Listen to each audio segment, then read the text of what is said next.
Hey everybody, thank you so much for joining us today. My name's Sean Wolfington. I own Los Angeles Honda, as well as a number of other auto tech companies. It's an honor to be here with AutoSuccess today to share with you a crisis playbook that we created for our companies to help them survive the crisis. And we want to share these best practices with you to help your dealership and your business survive the crisis and hopefully thrive through the recovery. In this crisis playbook, we're going to give best practices for acquiring and conserving capital, specifically through the government stimulus plans, and there's 3 of them, readily available to dealerships to borrow up to $150 million to cover operating expenses. We're also going to cover best practices to re-engineer operations to meet the changing demands of consumers who want to be able to shop, buy, and service online. And we've got to re-engineer our operations so we can deliver contactless commerce to those customers to make sure that we can protect and serve them, as well as during the quarantine, but also protect and serve them after the quarantine when they come into our facilities. This guide includes best practices to not only protect your facility, but most importantly, your employees, your customers, and your business during this crisis so that you can, as soon as possible, start playing offense to thrive through the recovery, to regain the market share that's been lost, and hopefully to go further than you were before this all happened. I hope this is a helpful resource to help you protect your business as well as the families that you serve. Everything that you see here is available online at stimulusplanner.com. Again, that is stimulusplanner.com, where you'll have the crisis playbook, but also a playbook for every one of the free and or inexpensive funding programs that the government has provided for businesses to help you during the crisis, along with a number of other free resources and tools that can help you optimize your business through the recovery. The first thing I want to do is just give you a quick overview of what the crisis playbook includes. We're going to cover mission critical areas of your business, including planning, capital management, communications, human resources, virtual workforce, facility management, marketing. Now, as I walk you through this today, I'm going to give you the highlights, but all of the details for this Corona Crisis Playbook are online, again, at stimulusplanner.com. Starting with planning. And in planning, just as an introduction, step 1 is you got to create a comprehensive plan with your leadership team, specifically for what you're going to do in the short term to conserve capital and to protect your employees and your customers from not only the health virus, but also the economic virus that's in front of us. Second is to forecast and prepare every mission critical area of your business so that it can survive financially, but also with a shorter level of staffing due to high absentee rates, which could be up to 50 to 70% is what the government is forecasting as far as people getting the virus. And also some ideas for exploring different business models and revenue streams to adapt to the different market demand and dynamics. So step 1 in your planning is to create a task force. Nothing like this has ever happened before. So appointing a task force of your best and brightest minds in every mission critical area of your business is a first step, and making sure that each of them are assigned tasks that are relevant to their core competency, whether they're best in class in financing, in HR, in facility management and cleaning, virtual workforce, etc. Creating an action plan, not only with what's done and how, but who's going to do it and by when. And then managing that process by meeting daily with your leadership team, followed by daily meetings with your entire team, because now they need leadership and communication more than ever. So what is it that should be included in this plan? There's a number of things that are available on the website, but just to give you a highlight, you need to first and foremost make sure that you can acquire and conserve as much capital as possible to survive during the downturn when the demand for your products and services are lower, as well as your revenue. As well as making sure that you've got a plan to properly manage all of your staff, not only currently, but in the event where you're going to have only 25 to 50% of them, understanding how to ensure that mission critical processes to serve your customers are sustained, even if your absentee levels get high. Stress test your financials from a capital management point of view to determine what your burn rate would look like if you were to have 75% of your current revenue, 50%, 25%, and none. And not only stress test your financials, but also stress test your staffing requirements and scheduling in the event that you've got 25% less staff, 50% or 75% less in any given moment. And then, of course, create strategies to defend the business during the valley, but then to emerge to get more offensive when demand starts to increase. So that's at a high level. Now, in this particular section, when you go to the website, you're going to have best practices, step-by-step action plans, and checklists to help you with your planning. Some of the things are best practices for working with your local city officials, healthcare, law enforcement, updating all your partners and stakeholders and employees and customers on your plans, as well as making sure that you equip them with everything they need in order not only to protect your business, but more importantly, to protect their lives. Customize the action plan at the end of the section, assigning who's and when's, and then meet on a daily basis with your team to make sure not only everything is getting done, but that you adjust your plan based on the adjusting market dynamics, which are moving quickly. The second section is capital management. The primary goal of capital management is first to acquire as much funding and capital as possible, and then to conserve that capital, and then solely use that capital for mission critical functions that would serve your customers now and be tied to revenue in the short term. Any long-term projects or investments that will not give you a short-term cash ROI should be either delayed or postponed or canceled, so that you can focus primarily on those investments that are going to give you a return on investment immediately, so you can manage your cash during the crisis. Step one is you got to create a cash management plan that, if you can, focus on the cash conversion cycles. You know, in the current abnormal business environment, a lot of the smarter companies are shifting their focus from the income statement to the balance statement in order to really manage cash. And there's three main areas that most businesses focus on, from working capital to payables, receivables, and inventory. And executives do have a tendency to focus a lot on inventory, but the focus now has got to be on working capital and doing our best to bring in as much of the receivables and delaying as many of the payables responsibly and ethically as possible. The last is revisit our investment plans. And as I mentioned, anything that requires an investment today that isn't going to deliver a cash return within a month, max 3 months, should be delayed and postponed for another time. Some of the fast things that you're going to want to look at when it comes to capital conservation is, one, see if you can secure free and cheap funding from the different stimulus programs that are available. There's 3 that I'm going to cover at the end of this section in more detail. But that's your first step, is how do I acquire as much free capital first? Second, inexpensive capital through expanding my lines of credit or getting new lines of credit or new loans, starting with the government stimulus programs, because the terms are more favorable than traditional loans. In short, the theme is bring in more and let less out. And I'll get into some of the best practices to do that. Also consider alternative financing options. You know, in the event where you've exhausted everything you can do traditionally, you can get more aggressive and consider tactics to generate cash flow from your receivables. For example, you can incentivize your customers to pay upfront or to pay more quickly. You know, it pays to have customers provide short-term cash in exchange for a discount. Now, be aware this can be expensive because, you know, a conventional 2% net 10 early payment discount can translate into a 36% APR. So that's too expensive and more expensive than many of the other channels of capital acquisition.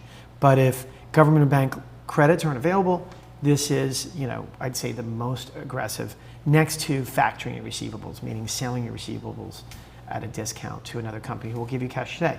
Now, they're the most aggressive. Some of the things that you can do that are less aggressive is to maximize your current lines of credit, replace revenue streams, and consider ways to either temporarily or permanently replace old revenue streams with new ones that not only serve you now, but could be more relevant in a post-corona environment. Think beyond your 4 walls when you're thinking about this, because to maximize working capital, you need to think about the entire ecosystem and supply chain and what your decisions are going to do upstream and downstream to your different partners. Now, when it comes to leveraging free and expensive finance sources to cover, you know, your payroll and overhead, we're going to talk about the government stimulus programs. There's 3 of them. One is called Paycheck Protection Program, where you can get up to $10 million. Second is called the EIDL. It's a disaster loan program through the SBA.gov. You can get up to $2 million there, which you only have to pay back after 30 years for a low interest rate. And the last one is the Main Street Lending Program, which you can get up to $150 million, but that has to be paid in 4 years. I'm going to unpack all those, but they're really your first types of lines of credit. But also go to your current lender and see if you can maximize your current line of credit, increase it, and if you don't have one already, to get one. And you don't have to use this line of credit, just bring the cash in the door, because the carrying cost of the interest is a small insurance to pay. God forbid things get worse. It's good to have cash during a recession. Next, you want to create a cash flow sensitivity analysis, like I mentioned earlier. So you know, once you get this new cash in, what your burn rate's going to look like and how long your runway is to be able to cover your payroll and your overhead expenses. And you want to continue to apply this sensitivity analysis as you make other adjustments. For example, one adjustment that can help increase cash is extending your payables, ethically and intelligently. Companies tend to delay paying you during crisis, so managing your cash flow and your inbound is going to be key. Never assume that your clients are going to pay as normal, even that your lenders will deliver you lines of credit quickly. That's why you want to get them in the door as quick as possible in both cases. And improve the rigor of your collection processes. First, by just doing the basics right, making sure that everything's accurate and timely.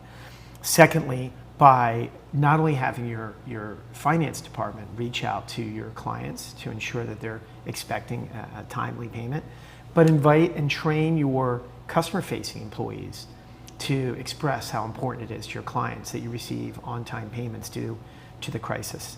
To be more aggressive, a lot of businesses are explaining to their clients that in order to do business in this environment, they need to pay up front in advance before the company pays out any funds on their behalf.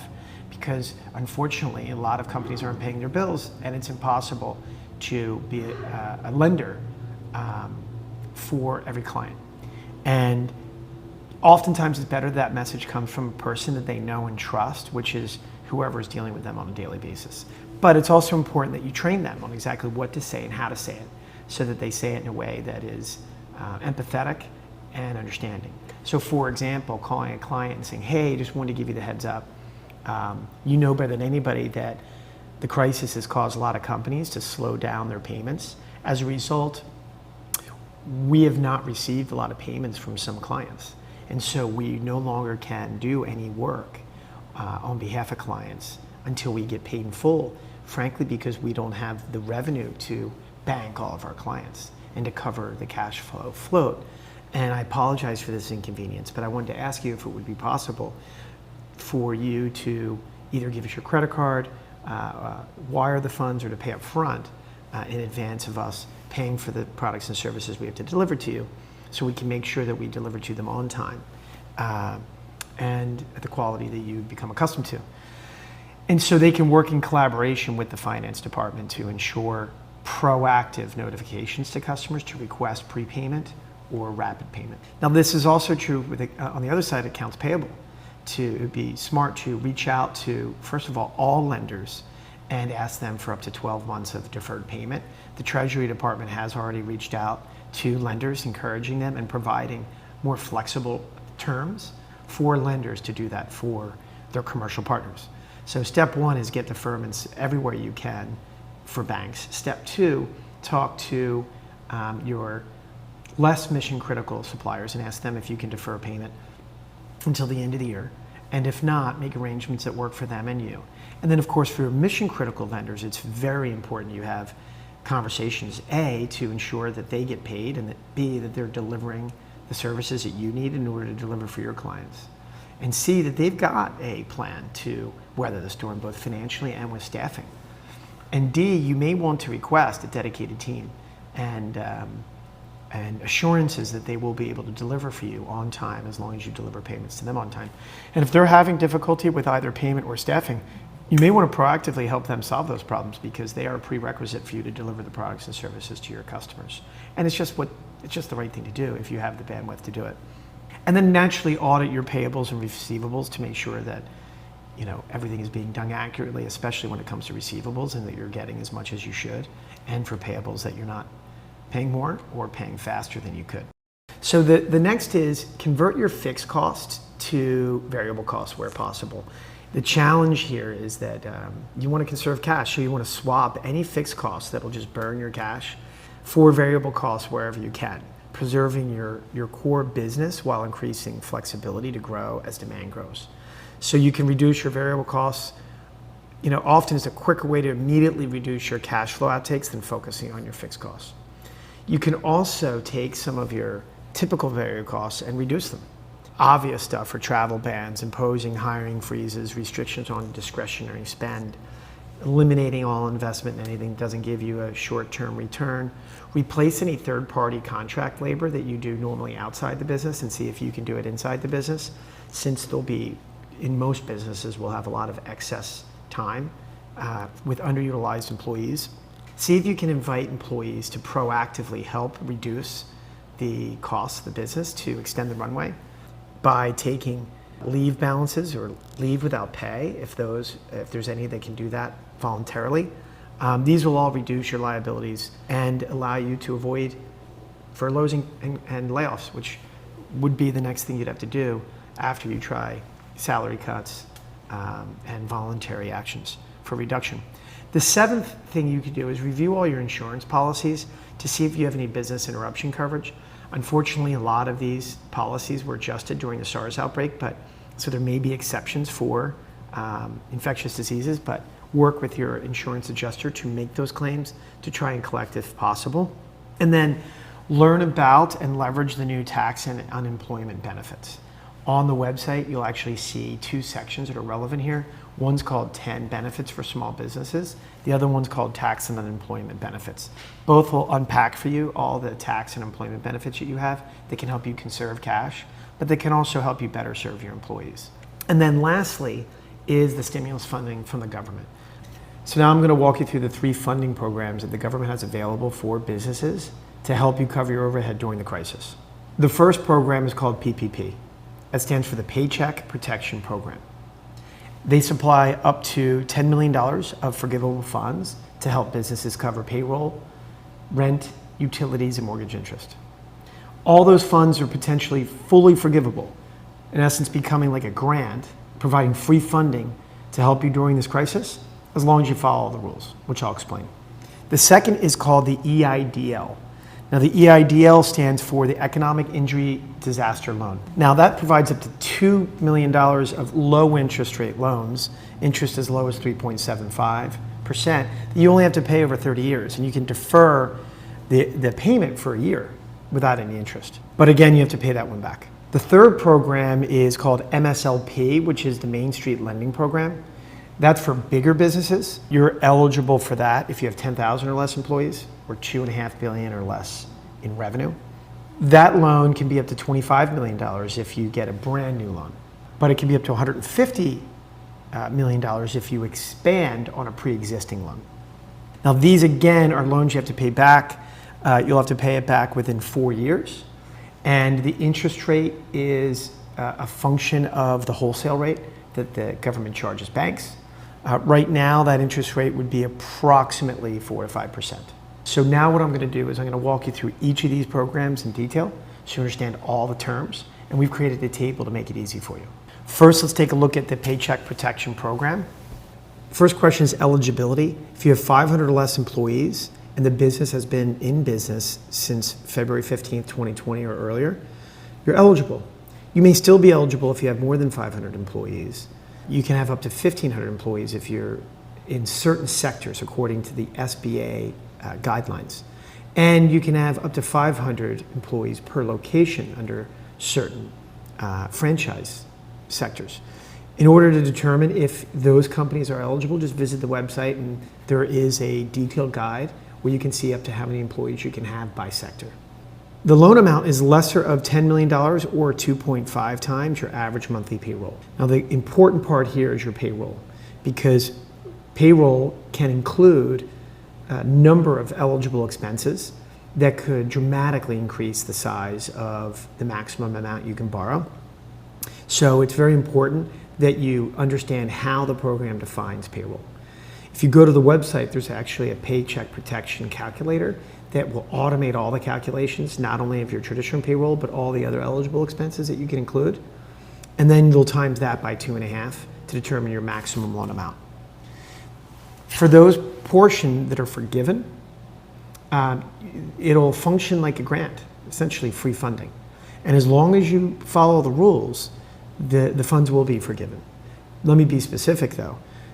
The rules are that you would need to, A, spend the money in the loan period, which is the 8 weeks that starts when you receive the loan and ends 8 weeks later. B, you need to spend the money on approved expenses. 75% of the funds have to be spent on payroll, 25% on any combination of rent, utilities, or mortgage interest. And then third, you have to have the same employee count. If you have 10% less employee count, they'll deduct 10% from your forgivable amount. So if you borrowed $1 million, but you have 10% less employees, they will require you to pay 10% of that $1 million back.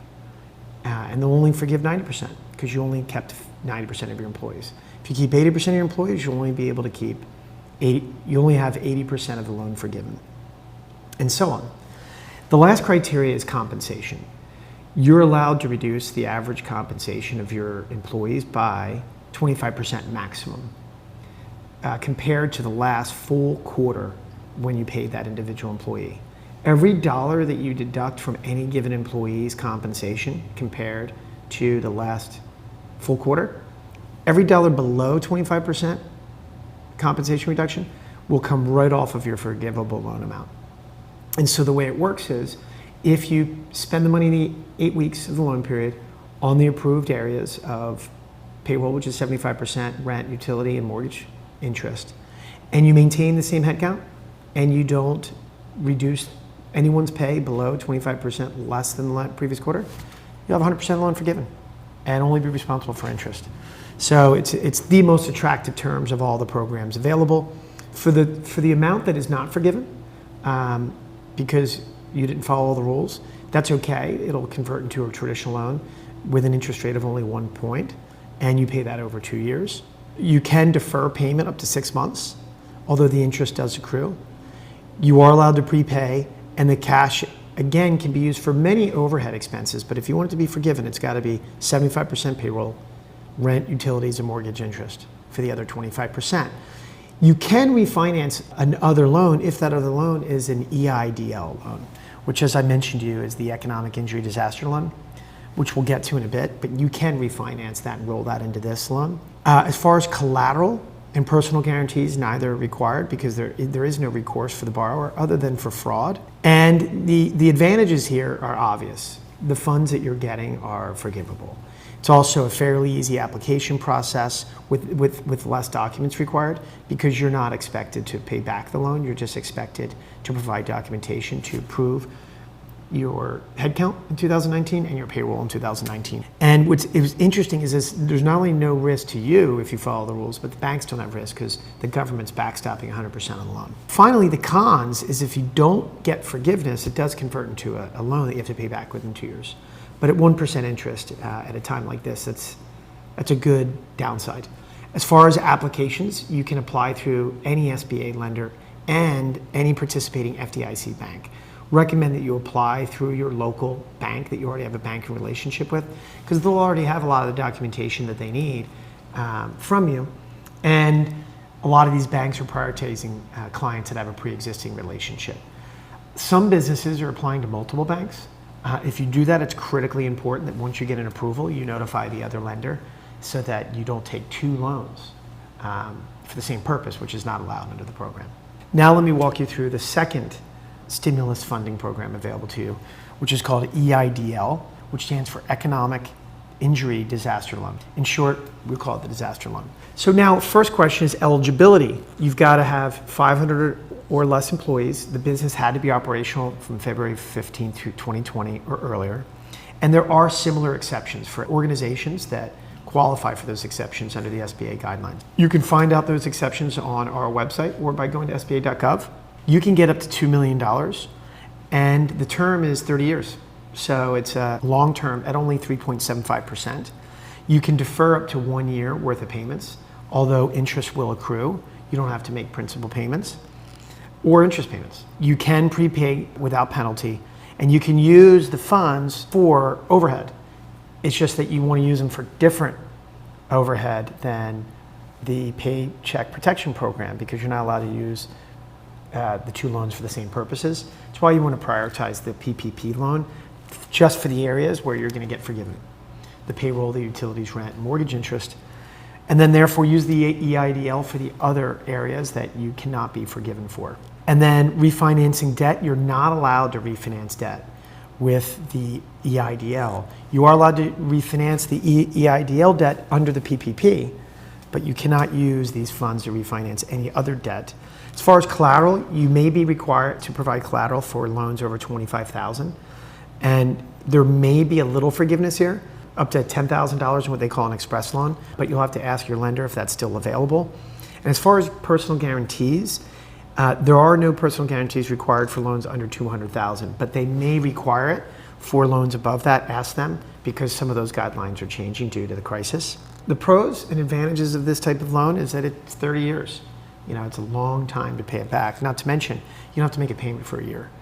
And the interest rate's low, and the application process is fairly easy. The cons is if it's over $200,000 and they require collateral, then you're risking some of the assets of the company. Also, if they ask for any personal guarantees, I would definitely suggest that you speak to your financial advisors, because anything that you're not willing to personally risk, you should probably not sign on for. The only other con is that max forgiveness could be $10,000 or nothing. But again, very attractive terms for a loan that you can take 30 years to pay.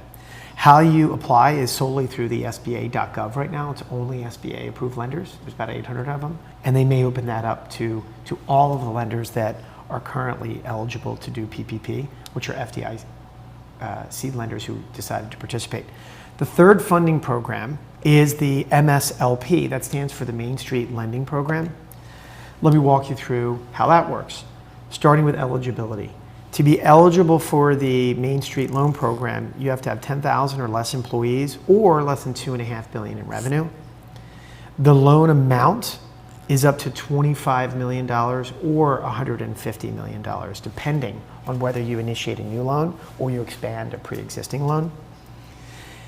The term is 4 years, and the rate is adjustable. And the rate will be 2.5 to 4 points above the internal wholesale rate that the government charges banks. Right now it's about 4%, but will go up as that rate goes up because it's adjustable. Now this loan, like the EIDL, can have deferred payments for a year, although interest does accrue, and you can prepay it without penalty. As far as use of proceeds, really this can be used for any reasonable efforts to maintain overhead, payroll, and to retain your workers. As far as refinancing, you're not allowed to use this money to refinance other debt. And as far as collateral, there is no collateral for new loans existing. However, pre-existing loans may already have collateral attached. There's no forgiveness for this loan at all. It does have to be paid back, but there is no guarantee required, just have to be a company in good financial standing. As far as the pros or the advantages, there is no collateral, there's a low interest rate, there's low risk for you as a borrower, but also for the bank to approve, because most of these loans are going to be bought. 95% are bought by the government, so it should be easy for you and the lender. The only con is that there is no forgiveness, and you may have collateral on an existing loan, so I would suggest that you really look at what type of collateral and personal guarantees you have in the existing loan, because while you can actually expand that existing loan to borrow more, you also could have more personal risk. For the business, you could have collateral that's risk, and personally, you could have a guarantee that's at risk. So ask your lender if it's possible to segregate those attributes of the expanded loan so that you don't have to have the personal guarantee or the collateral of the business. The bank should not be concerned because they're not on the hook for the loan other than 5%, but they may be. This is where some of the smaller, nimbler, more flexible banks may be more flexible than some of the bigger, more conservative banks. In order to apply, you can go to any FDIC participating lender. Now that I've summarized the 3 funding programs that are available through the government and their stimulus plan, I suggest that you urgently go to school on each of these 3 playbooks that are in the website, and you customize the action plan for each of these loan programs that you want to utilize, and assign who's and when's to ensure that you do all the tasks that are needed to get the application done right, faster, so that you can get funded faster. The next section of the Crisis Playbook is communications. And I will say that I think there's no more important section, because our people are afraid. Not only are employees afraid, but their families are afraid. And so that is when leaders are needed the most, to speak in to the lives, not only to deliver practical solutions now, but also to provide hope for the future and to help people rise above their fears so they can make smarter decisions with a calm, clear mind. And so this section covers a lot. And some of the best practices are, number one, is you just have to create a plan, not only for your employees, but your customers, your vendors, suppliers, and your community at large. And this plan should not only inform them of everything you're doing to protect them and their families, but also inspire them so that they can see through the clouds of fear and recognize that this storm will end, there will be a rainbow, and that you're prepared to get them there. And so keeping everybody updated on a consistent basis and over-communicating, I'd say a minimum on a daily basis to stay connected, because they want to hear from you, they want to be inspired and they want to be informed, but they also need to know how they need to communicate with their customers, but also their families. When it comes to communications, I'd say the first and most important thing is that all leaders in the organization now have a new title, and that's the Chief Encouragement Officer. At Walt Disney said that the first job of every employee is to keep the park clean. And I would say the first job of every leader in an organization today is to keep people's minds clean and clear and focused, not on the problems, but on solutions. And so Chief Encouragement Officer in bad times really have to look for opportunities to celebrate success along the road to recovery. So if you can, try to catch your people doing something right. Too often leaders try to catch people doing something wrong, where they publicly chastise them.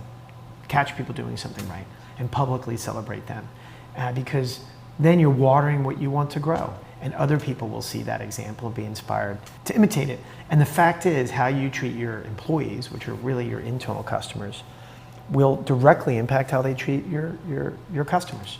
And if you treat them with love and kindness and truth and transparency and compassion and empathy, and with a sacrificial and servant's heart, we'll do the same for your customers. So a few of the best practices that this section will cover, because it's quite a big one, so I can't give you all of them, is one, how do we seek to understand? If there's ever a time to listen and learn about what people are going through, but also try to discover best practices for how to solve problems that are fresh and brand new, now's the time to do it. Unfortunately, some of these hard times require hard decisions. So when we need to make those hard decisions, making sure we communicate with empathy and compassion. And if some of those hard decisions require hard sacrifice, invite the team to create the plan with you, because people are more likely to implement a plan better when they're involved in creating the plan. It's not really what you say, it's how you say it. So it's critical that even if you have to deliver tough news that's honest and straightforward, to speak with empathy and compassion and sincerity, because it costs nothing to make people feel good, but it can cost you a lot if they don't. So make a conscious effort to build up your team, because they've got enough that are tearing them down, outside of work. Be there when you need them most, and this is an opportunity for you, not just with your employees but your customers, to not build a brand but build a bond, because bonds are built when problems are solved for people that you serve. And the bigger the problem that you solve, the bigger the bond that's going to be built. And if you can, try to inspire your team and reminding them of problems that we as a nation have endured and survived through in the past, but also you as a team have endured and persevered through in the past. Because we have faced challenges like this in the past, and we've battled and sacrificed and worked hard, but we've won, and we will again, and they need that reassurance. Some of the other obvious best practices are, make sure that you're very clear in stating all the facts transparently, but also respect and obey all laws, because you cannot, for example, publicly state if someone has COVID-19. That's against the law. But be as transparent as possible about everything you're doing to protect them and their families. Demystify the fear about all the steps that the organization are taking in order to protect them and their family. Promote, obviously, the most obvious steps for employees to protect themselves and others at work. And also summarize your policies and positions in the event that someone has been exposed, someone who thinks they're around someone who had COVID-19, someone who's got symptoms, someone who actually has been tested positive, someone who is healing and being cared for. When did they come back? All these policies have to be communicated to the team. Also articulate what the policies are for when people are working at home or when they have to be absent for other reasons or to care for family members. There are new policies and a lot of new unemployment benefits, not only for the employee, but also tax benefits to employers to provide family and sick leave, which I'll get to in a bit. Making sure that you promote practical and safe work policies as well as travel policies. One of the things that I would say that is urgent that you can do immediately is provide free information resources to your team, not only your employees, but everyone you serve, including their families, your customers, vendors, and community, to protect themselves and those that they love. And one of the things that we provide you with on this website is what we call a Corona Care Guide. The Corona Care Guide has two forms. One is for families that you can give to your families that you employ and serve. And the other one is for businesses. It would actually be a deck that you could walk your employees through in an all-hands meeting to educate them on everything that you're doing to protect them by protecting your facility and your customers and them, but also what they can do to protect themselves as well as your customers, as well as some of the updated policies for absenteeism, family sick leave, etc. Now, these Corona Care Guides, what they do is they provide free information and best practices so people can have a better understanding of Corona, but also a better understanding of how they can protect themselves and others from getting it and transmitting it. And then lastly, what they can do to care for people, God forbid they have symptoms, so they can determine whether the symptoms are a cold, a flu, or Corona, and what they need to do to validate it's Corona and how they can care for that person at home, and what would happen if they had to escalate to caring for that person at a hospital. So this is a critical resource that every family needs in order to protect themselves during this crisis. And you can be the organization that provides it to them. You can email to them, share it on your website and through your social media, and any and all channels. I have a more detailed tutorial on the Corona Care Guides, which I will provide in the Corona Care Guide section, but you can just go to the homepage of the website and you'll see the Corona Care Guides there. And you can share them from there digitally, but you can also print out a PDF in a print format. Now, these are some of the best practices that exist in the communications section. Make sure you visit the communications guide to get more best practices and customize the action plan for your own business so that you can communicate for your personal employees, your customers, and your community. The next section that we have in the Crisis Playbook is human resources. There is no more important section because in times of crisis, this is an opportunity to show your employees and their families how much you care. So the first part of human resources strategy would be to educate and equip your team to protect themselves and your customers. I just explained how you can use the Corona Care Guide to do just that. First, by walking your employees through the Corona Care Guide for Businesses, which will explain everything you're doing to protect your facility and your employees and customers. But then it'll explain everything they can do to protect themselves and those that they love at home. And so that's the Corona Care Guide for Businesses. However, also during that meeting, you can give them the Corona Care Guide for their family, which is really the second half of the Corona Care Guide for Business, which provide all the best practices for their family and for those that they love to protect themselves in their home. The second thing that we need to cover in this section is how do we make sure that the physical facility is safe and clean, and especially if there's a confirmed sickness. And how do we educate and equip our team to keep it clean in between the cleaning services that come? And how do we prepare our work schedule in advance? Because up to 70% of Americans are expected to get the virus. So we've got to be prepared to work with 50 to 75 to 70% of our workers absent, because people could be absent for 2 weeks up to 3 to 4 months, depending on how severe their sickness is. So making sure that we've got a schedule in place and a plan for running the organization, servicing our customer with a skeleton workforce is critical. Some other best practices for HR is notifying and protecting the employees and their families. I mentioned that we can provide the care guides to them, but also remind them of all the things that we're doing to stop the spread, making sure that we inform others when there's a potential exposure, educating them on what they need to do if they think they're exposed and how they can either isolate or quarantine depending on their status, and make sure that everybody's up to speed on all the most recent workers' compensation, health insurance policies, and not only your leadership, but your employees know all the unemployment benefits that they're entitled to under the new program.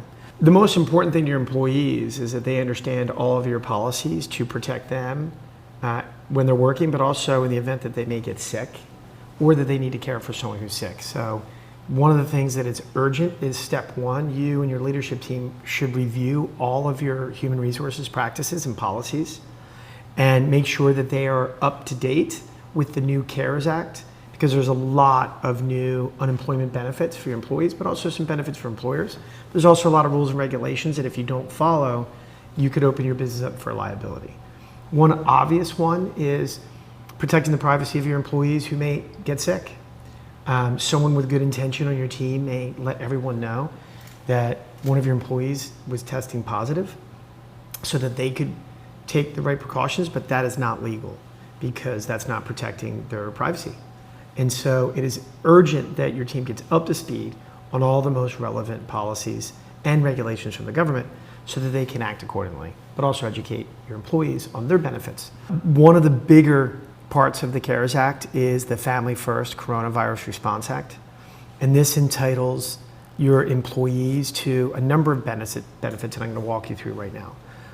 So first, employees will get paid leave if they are impacted by the coronavirus. And the requirements for that definition are pretty loose. They could have a fear for their life. They may need to stay home to take care of their children who are off from school or to care for someone who's sick. Any and all of these make them eligible for this act. And what that entitles them to is 100% of their pay if they are quarantined for 2 weeks. And then for, I believe it's another 10 weeks, they can get up to 80% of their pay under certain circumstances. So it's very important to review all of the rules for the Family First Response Act. Some of the things that are worth noting for employers is that employers that have 500 employees or less will receive reimbursements for these wages, either as a tax credit or as a part of your forgivable funding through PPP. I do want to mention that employers cannot discharge or discipline or discriminate against any employee who does take any paid sick leave under the FFCRA Act.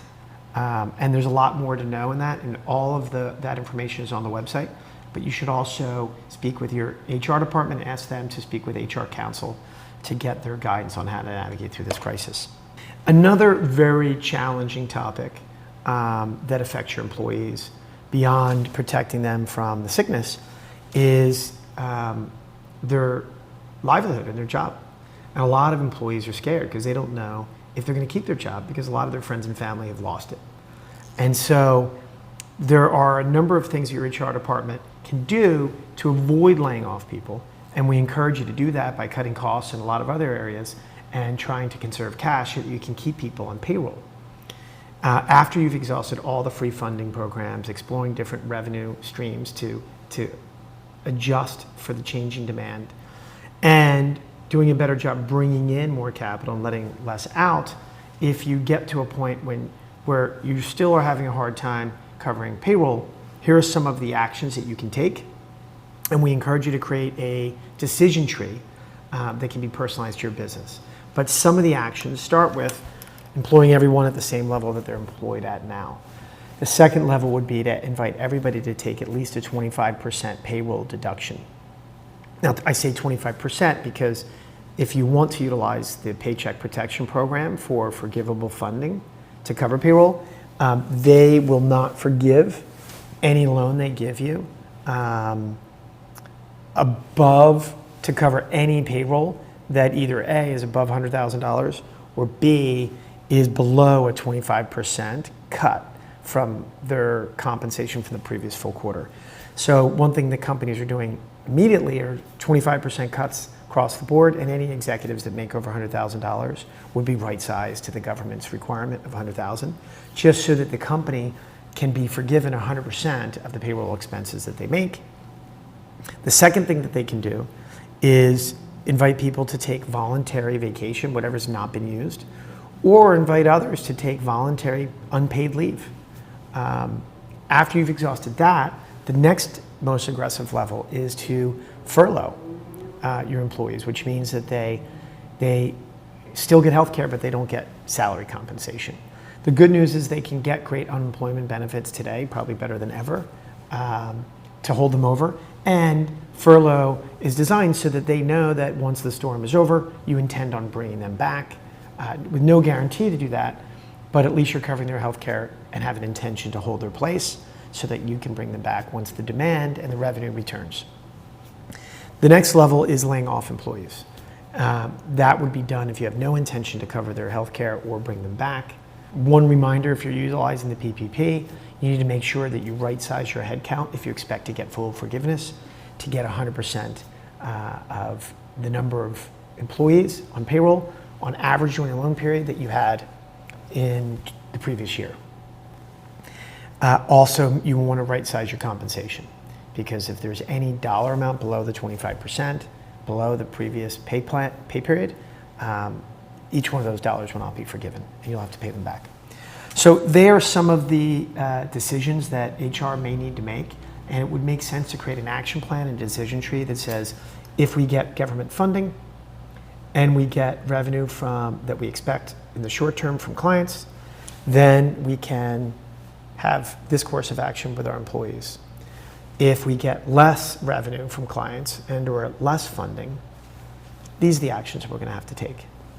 And so you can have an if-then business rules for what you're going to do and when you're going to do it in order to conserve enough capital, in order to protect the assets of the company, so that once this crisis is over, the company can survive and rehire as many or ideally more employees than you had previously.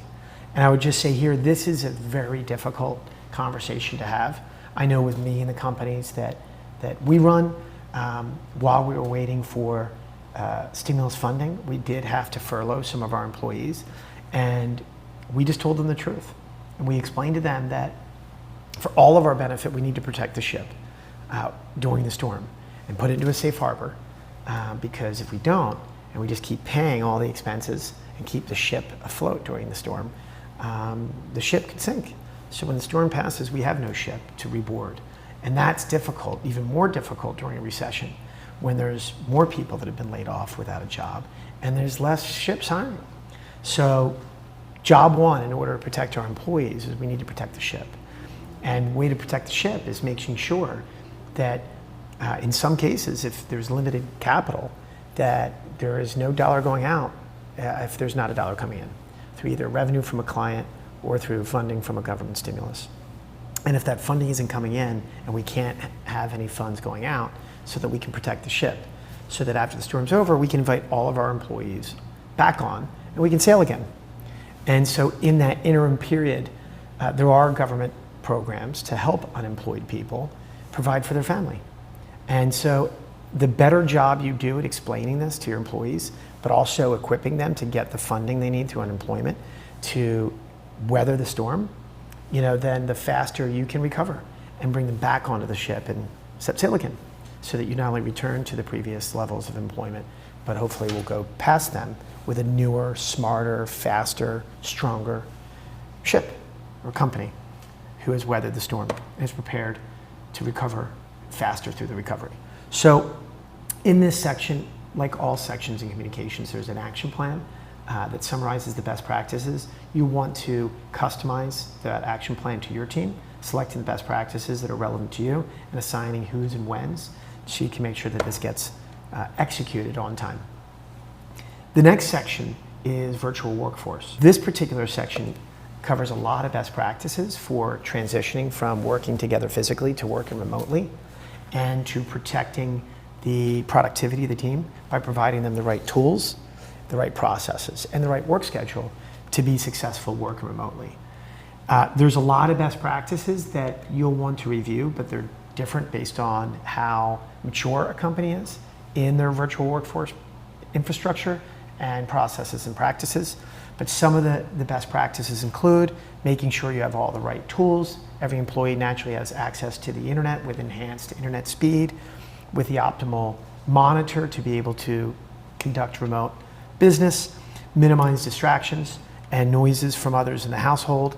It's especially important when you've got children at home and you've got two working parents, maybe shifting schedules for when one parent takes care of the children while the other one works. Dedicating a specific area that you know will be have less distractions and more focus, and utilize collaboration tools to communicate with colleagues in between meetings, whether it be video conferencing through Zoom, group chats via programs like Slack or Microsoft Teams, etc. Talk with your management and or supervisor about some of your child care needs. So if you need to adapt your schedule to be able to care for your children while your other spouse works and vice versa, make sure that you can do that. If for some reason you also have to care for a sick one, it's critical to communicate that so that your other colleagues can accommodate you while you're not available. And finally, it can be lonely, so try to make it fun and integrate different best practices to make working fun and collaborating fun, because people need to stay connected and feel a part of a community. And so some of these collaborative platforms have different tools to do that, but you can also include music in the background. So when you ever want to celebrate something, you can have a song for celebration. You can have a song really for everything. Sound effects, just to make remote working fun. Visit the virtual workforce section, customize the action plan to fit your particular needs. But there's no question for any business that hasn't re-engineered their offerings and their processes to enable their customers to do business with them online and remotely in a contactless commerce approach, they're going to have to repurpose, because we don't know how long it's going to take for consumers to feel comfortable going into physical facilities. So the more you can do to help them shop or even buy and have home delivery, the better off it's going to be for them and for you to keep your business alive. The next section we're going to cover in the Crisis Playbook is facility management. This is more relevant when your facility is open. If it's not relevant for you now, you may want to send this module to those who do maintain your facility, because there's a lot of proactive strategies and planning that you're going to need to take in order to make sure you're ready when your facility is ready to reopen. Here are some of the highlights of what you're going to learn in that section. One, you've got to create a plan to increase the frequency and the intensity of cleaning, especially the high traffic areas of your business. For example, your entrances, your lobbies, your lounges, your restrooms, etc. And you want to pay a special attention to not only disinfecting surfaces that are aporous, because there's been some reports that the virus can live up to weeks, even a month, on aporous surfaces, but also the air, where it can live for up to 3 hours in entry areas where there's a lot of in and out traffic. You want to provide easy access to sanitizer and other cleaning products, not just for your cleaning companies, but your employees and your customers. Establish a clearly defined process for daily checklists, not just for your cleaning companies, who should be cleaning at a higher frequency with better supplies, but also for your employees. And you want to invite your workforce to become a cleaning force. And you want to upgrade the quantity and quality of your cleaning supplies. As well, try to get a secondary cleaning service to backstop your primary cleaning service, because they also could face up to 70% of absenteeism, maybe more, since they're cleaning the virus and are more exposed to it. Make sure that soap and bathroom cleaning materials are refilled at a higher frequency, because they're going to be used at a higher frequency. And strategically place humidifiers, UV humidifiers, in high traffic locations, because that's been known to be able to reduce the amount of virus that's in the air. Now, when it comes to turning your workforce into a cleaning force, there's a few best practices. The obvious is you need to equip every one of your employees with personal cleaning products. not just to protect themselves, but to protect everybody who enters their space or follows them wherever they go. So here are some of the do's and don'ts. After you invite and encourage your employees to become a cleaning force, cleaning everything and everywhere they go, not only for themselves, but for the people that come behind them. And invite them to taste the joy of proactively cleaning door handles, in the entrances and surfaces in the bathroom, and spraying the air. Because it's not just protecting them and their family, it's protecting people they don't know, and there's a joy in that. There's a private victory in making sacrifices and doing the right thing when no one's looking for someone that you don't even know, that could prevent a lot of pain and even save their life. So invite them to join this army so that your workforce becomes a cleaning force. And here are some of the best practices as far as do's. Obviously, they've got to have gear, tissues, so that everything they touch, they don't get a virus, but they also clean whatever they're touching, especially door handles. No touch disposable receptacles, hand sanitizer, and cleaning spray to make sure that every area that they enter is clean, especially their own work space. Encourage them to convert their downtime into happy, fun cleaning time, wiping down all the popular surfaces and handles in the area. Encourage them to clean everything they touch and everywhere they go. The don'ts is don't use other employees' phones, desks, offices, or other work tools and equipment. If necessary, clean and disinfect other people's workspaces, especially if they're not doing it themselves. Certainly do it for public workspaces. Don't use your dominant hand to open doors. My dominant hand's right, so I just discipline myself to open everything with the left, because we unconsciously touch our face over 300 times a day, and the face is the on-ramp for the disease and for the virus to get to our system, especially our eyes and our sinuses. But if we use our non-dominant hand, it's our dominant hand that touches our face multiple times a day. So one conscious decision, just to use the dominant hand to open and close. But you always want to have a tissue on this hand so that you're not only protecting your hand, but you're cleaning whatever you're touching. And then, of course, don't shake hands, don't hug, encourage social distancing, share love from a distance is the bottom line. Then cleaning and disinfecting your facility. Now, there's a lot of best practices here that are more relevant to those people responsible for cleaning. But for your leadership team, make sure that they send to your cleaning services, but also to anyone who cleans inside, the guide to facility management and cleaning. So obvious things are, how do you clean and disinfect surfaces? How do you clean and disinfect electronics? How do you clean and disinfect and sterilize surfaces, especially the 8 porous ones? Finally, you need to know, what do you use, not only to clean, but to disinfect and to sterilize, because there are different materials that you need to use for each of those. Finally, the most important thing you need to do for facility management, making sure that your facility is clean to protect your employees and your customers and everybody who visits, make sure that you send this guide for facility management and cleaning to everyone who's responsible for cleaning your facility, and encourage them, A, to increase the frequency, B, improve the supplies to make sure that they don't just clean and disinfect, but they sterilize. And third, hire additional cleaning companies. Because if your primary cleaning company, due to absenteeism, has a hard time meeting your increased frequency needs, you're going to need to have a backup. And it's going to be easier to do that with 2 companies than 1. And please audit to make sure they're cleaning enough with the right supplies in order to protect you from the virus. The next section is marketing. Now, this section is relevant when we want to transition from surviving the crisis to thrive through the recovery. Because initially we're going to be playing defense and having minimal marketing to make sure that our customers can find us when they need us and know how they can utilize our products and services. And we want to limit that marketing to marketing that can give us a return today, this month, or at least within the 3 months. And when I say return, not just in committed capital, but actual cash, because we're managing cash, not committed capital. And so when we get into marketing, our focus is first, how do we make sure that we only do measurable marketing that gives a measurable ROI within a month to 3 months in the form of cash, so we can manage the cash to keep the ship afloat. Secondly, how do we enable digital marketing that reaches people at home, that not only allows them to shop online, but also buy online and have it delivered to their home? Because if we don't have a contactless commerce strategy, it's going to be very difficult to convince consumers to do business with us, especially in the early stages when there's a quarantine and when they're not even allowed to leave their home, except for mission critical services like groceries and pharmacies and hospital, etc. In all of your marketing, it's very important that you walk carefully and cautiously and first seek to serve your customers and your community. And then last, sell. And make sure that you audit all of your content and your copy to make sure it's got the right tone, visuals, that is appropriate, and that is sensitive to the climate that we're in.